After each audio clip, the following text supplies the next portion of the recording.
देखिए भागवत जी में 2-3 बार सृष्टि क्रम आया है। कहे कि भगवान चाहते थे कि हम एक से बहुत हो जाए, तो भगवान ने क्या किया, ये सारा संसार जब महाप्रलय होता है तो उस समय सारा संसार जलमग्न रहता है, जल ही जल रहता है। ना ऐन और नार यानी जल और ऐन यानी रहने का मकान, प्लस करोगे तो क्या हो जाएगा, नार और ऐन प्लस करो, जोड़ो दोनों, हो जाएगा नारायण।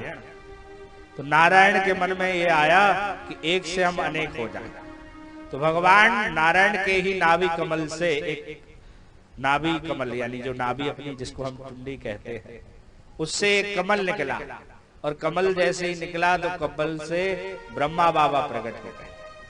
और ब्रह्मा जी ने सोचा कि हम कहां से आए, इधर उधर देखे तो एक सिर था, यहां वहां देखे तो 4 सिर प्रकट हो गए। सोचा कि अरे कहीं कुछ नजर नहीं आ रहा, जिस कमल में हम हैं इसमें ही कुछ होगा। तो कमल की तंतु में कई बार अंदर बाहर हुए, लेकिन कुछ सुनाई दिखा नहीं। फिर क्या सुनाई दिया, तपह तपह, ये 2 शब्द सुनाई दिए। और जब 2 शब्द सुनाई दिए, ब्रह्मा बाबा तपस्या करने लगे। तपस्या करने के बाद जैसे ही तपस्या किए और भगवान साक्षात नारायण ने दर्शन दिए। नारायण ने दर्शन दिए, कहे ब्रह्मा जी एक बात आप जान लीजिए। कहा हाँ प्रभु आदेश कीजिए।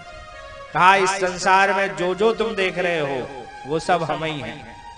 कहा कि प्रभु जब आप ही हो तो कुछ वस्तु तो आपने ली होगी, कुछ तो मटेरियल लिया होगा संसार बनाने के लिए। जैसे एक कुंभकार होता है जो मिट्टी का घड़ा बनाता है, मटका बनाता है, सुराही बनाता है और चिलम भी बना देता है। और वो जब बनाया तो बनने वाला क्या हुआ, मिट्टी, और बनाने वाला कौन, कुंभकार। उपादान और अपादान कारण जब सिद्ध होते हैं तभी कार्य सिद्ध होता है। अब सुनार जो है वो उपादान कारण है और सोना जो वो अपादान कारण है। ये दोनों जब हुए तब जब जाके नेकलेस बना, हार बना, कान के बने। अब सोना ना हो सुनार क्या बनाएगा। तो भगवान से कहने लगे प्रभु आपने कुछ तो लिया होगा मटेरियल इस संसार को बनाने के लिए। भगवान कहने लगे भैया हमने कुछ नहीं लिया, बने भी हम और बनाया भी हम। जैसे भगवान की महिमा, जैसे मकड़ी को देखा है आपने, मकड़ी को पूर्ण नाभि कहा है। मकड़ी के अंदर जो जाला निकलता है वो बाजार से खरीद के नहीं लाता। या मोर पंख, मोर का जो पंख होता है, मोर होती है, मोर का पंख कोई बाजार से नहीं लाता, उसके अंदर से ही निकलता है, वो पूर्ण नाभि है। भगवान ने कहा कि इसी प्रकार से ये सारा जो संसार है ये हमने ही बनाया है, हमसे भिन्न कुछ नहीं है, सारा संसार हमने ही बनाया है। इस प्रकार से बताए और कहा कि ब्रह्मा जी अब तुम एक कार्य करो। कहा हाँ प्रभु आदेश करो, इस संसार का विस्तार करो। और संसार के विस्तार की बात कही तो सबसे पहले सनक, सनंदन, सनातन इन चारों भैयाओं को प्रकट किया। इन चारों को जब प्रकट किए, महाराज आदेश करें। कहा आदेश यह है कि हमारा सृष्टि विस्तार में सहयोग कर। जब ये बात कही तो कहने लगे महाराज हम तो भगवान का भजन करेंगे।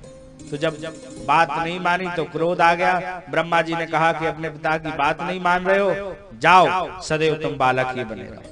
तो पूर्वजानाम च पूर्वम, कितने पूर्वजों के पूर्वज हो गए, लेकिन आयु केवल 5 ही वर्ष, सदैव बिल्कुल 5 वर्ष के बने रहे।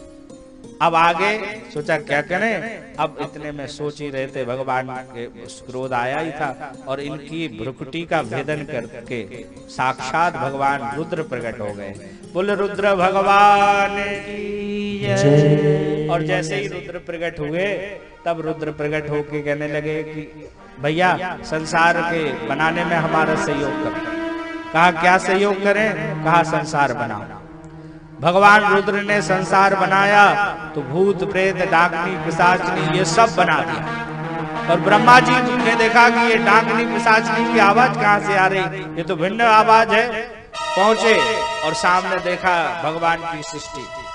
ब्रह्मा जी ने हाथ जोड़े, महाराज जय श्री राधे, अब बस यही विस्तार बंद कर। आगे अब की बार भगवान नाम संकीर्तन किए और नाम संकीर्तन करने लगे भगवान नारायण का।